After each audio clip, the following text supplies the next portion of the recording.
Fala galera que está assistindo o canal História Sem Limites. Aqui mais uma vez para você, professor Felipe, prazer. Bom dia, boa tarde, boa noite para você que assiste em qualquer lugar do mundo e do Brasil. Galera, hoje vamos trazer uma aula maravilhosa para vocês, chamada de República Oligárquica. Antes de tudo, galera, se inscreve no canal, ativa as notificações e ajuda aqui o professor a crescer no YouTube, beleza, galera? Então, República Oligárquica, assunto extremamente importante para você que vai fazer o Enem e para você também que deseja ter um vasto conhecimento de história.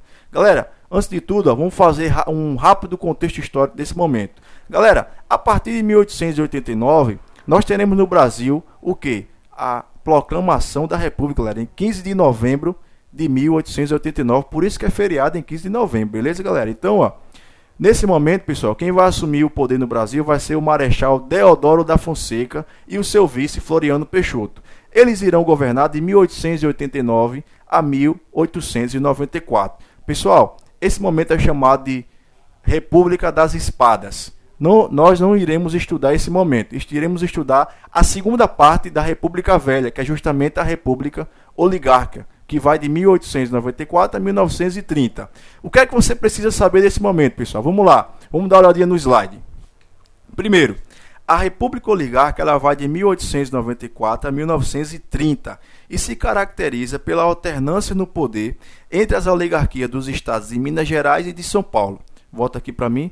Então, galera, esse momento é muito importante para você que vai fazer o Enem, porque esse tipo de questão, abordando esse assunto, cai muito.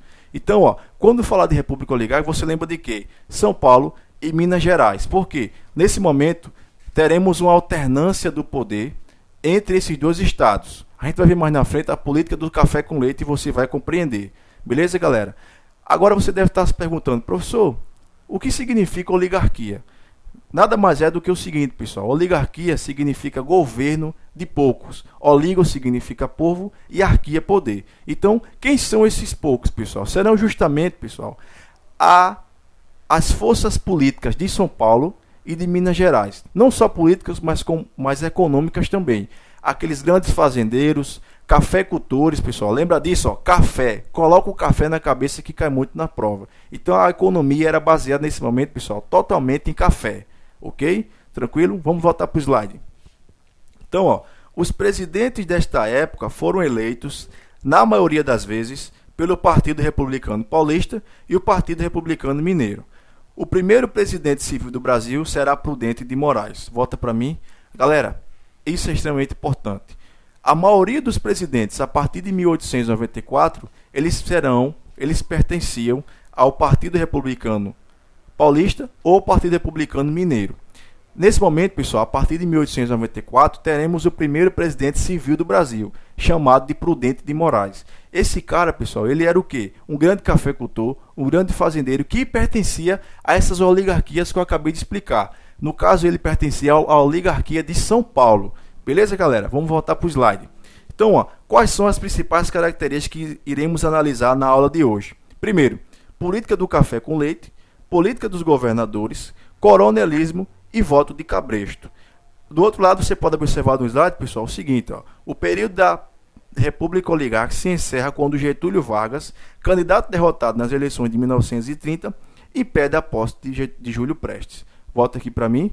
Galera, você pode perceber aí algumas principais características e quando se encerra esse momento. Então, vamos analisar detalhadamente todas essas características e para você saber, esse momento ele vai se encerrar quando Getúlio Vargas, lá em 1930, mais na frente, vai chegar ao poder e vai colocar um fim nessas oligarquias. Beleza, galera? Vamos lá, vamos analisar o próximo slide. O café era o principal produto de São Paulo e o leite, também os seus derivados, era o principal produto dos mineiros. Eu pulei para a política dos café com leite. Então, pessoal, o que é que você deve entender na política do café com leite? Que havia uma alternância, certo, do poder entre os paulistas e o mineiro. Em determinado momento, quem indicava o presidente eram os paulistas e em outro momento os mineiros. Por que café com leite? Porque São Paulo representava a força do café, que era um grande produtor de café, e Minas Gerais um grande produtor de leite e seus derivados. Por isso que é a política do café com leite. Tranquilo, galera? Sem mistério, se cair na prova, você vai lá e marca. Tranquilo? Vamos lá para o slide. Política dos governadores. Acordo feito entre os governadores de estados e o presidente da República, onde o presidente dava apoio, principalmente nas eleições, aos governadores e, em troca, estes davam sustentação política ao presidente. Exemplo, governo de Campos Sales. Galera, como eu estava dizendo, para você entender esse assunto, você deve entender o seguinte. Primeiro, a política do café com leite é uma estrutura, ela é baseada na estrutura federal, na estrutura nacional. A política dos governadores, você deve observar dentro de uma estrutura estadual. E aqui, pessoal, vamos detalhar. Acabamos de ler o seguinte, que o presidente apoiava o governador nas eleições e esse governador eleito dava sustentação política a esse presidente. Isso vai acontecer, pessoal, a partir do governo de Campos Sales, que também eram pertencentes às oligarquias, como eu já falei. Tranquilo? Então essa era a política dos governadores. Simples e fácil para você compreender. Vamos voltar para o slide. Coronelismo. Era o poder político, econômico e social em que os coronéis tinham sobre a população. Estes coronéis nada mais eram do que grandes proprietários rurais com influência na política regional. Galera, como eu havia dito, você deve observar essas características numa noção federal, estadual e, no caso do coronelismo, municipal. Então, pessoal, o coronel era aquele grande fazendeiro rico que dominava aquele local onde ele morava. Porque as pessoas que estavam ali ao redor dele dependiam direto ou indiretamente dele. Então, esse coronel era essa figura que dominava a política local. Ele não só dominava, pessoal, na questão política, e principalmente política, mas também econômica. Mas na política tem um detalhe especial que eu quero mostrar para vocês. Vamos voltar na tela. Então, ó, voto de cabresto. Então, como o voto era aberto, o sistema eleitoral era facilmente manipulado pelos políticos.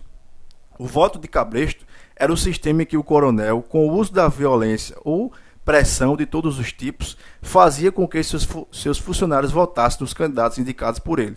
Então, pessoal, dentro da política, o coronel obrigava não só os seus funcionários, mas também as pessoas que estavam ali ao redor dele a votar no candidato em que ele indicasse, porque o voto era aberto. Então ele tinha esse controle maior sobre o voto das pessoas, né? Então, isso a gente chama de voto de cabresto, porque a pessoa votava ali obrigada no candidato indicado pelo coronel. Tranquilo, galera? Então, de forma fácil e objetiva para você compreender, essas são as características da República Oligárquica. Vamos voltar para o slide para a gente ver outros detalhes sobre esse momento. Então, ó, teremos aí, observe na tela, principais movimentos e revoltas sociais do período.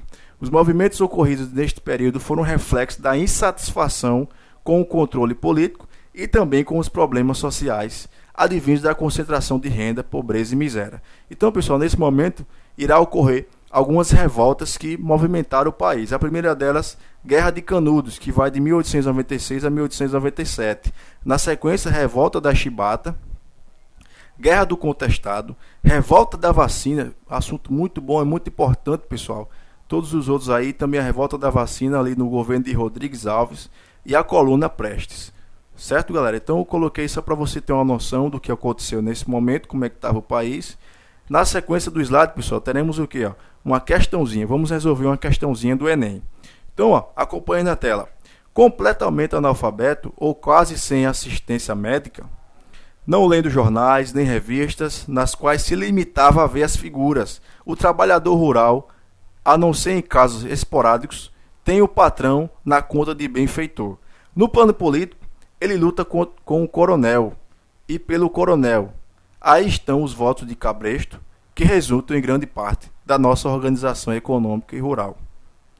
O coronelismo, fenômeno político da Primeira República, tinha como uma de suas principais características o controle do voto, o que limitava, portanto, o exercício da cidadania. Nesse período, pessoal, esta prática estava vinculada a uma estrutura social. Então aí está a questãozinha, vamos ler as alternativas. Letra A. Aqui, no caso a questão aqui, pessoal, ela quer saber o seguinte, para você que ficou com dúvida, ela quer saber quais são as práticas que estão vinculadas a esta estrutura social, a este momento. Então abordamos, na nossa aula, acabamos de abordar várias características que com certeza vai estar nas questões a seguir. Então vamos lá, letra A. estava vinculado a uma estrutura igualitária com um nível satisfatório de distribuição de renda? Claro que não, pessoal. A gente viu que havia uma concentração de renda na figura dos coronéis e na força das oligarquias. Letra B. Estagnada com uma relativa harmonia entre as classes? Evidentemente que não. Tradicional, com a manutenção da escravidão nos engenhos como forma produtiva típica? Também não. Ditatorial, perturbada por um constante clima de opressão mantido pelo exército e polícia? Também não. Letra E, agrária, marcada pela concentração de terra e do poder político local e regional.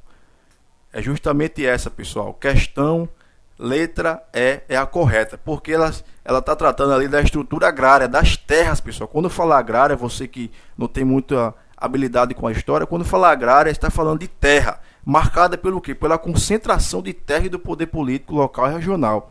Poder político esse representado por quem? No caso da estrutura local, pelos coronéis, e regional pela política dos governadores, como a gente viu. Beleza, galera? Então, voltando aqui para mim, quero agradecer a vocês que assistiu até o final desse vídeo. Essa foi mais uma aula do canal História Sem Limites, em parceria com a Zig TV. Muito obrigado a todos e vamos em frente que você vai passar no Enem.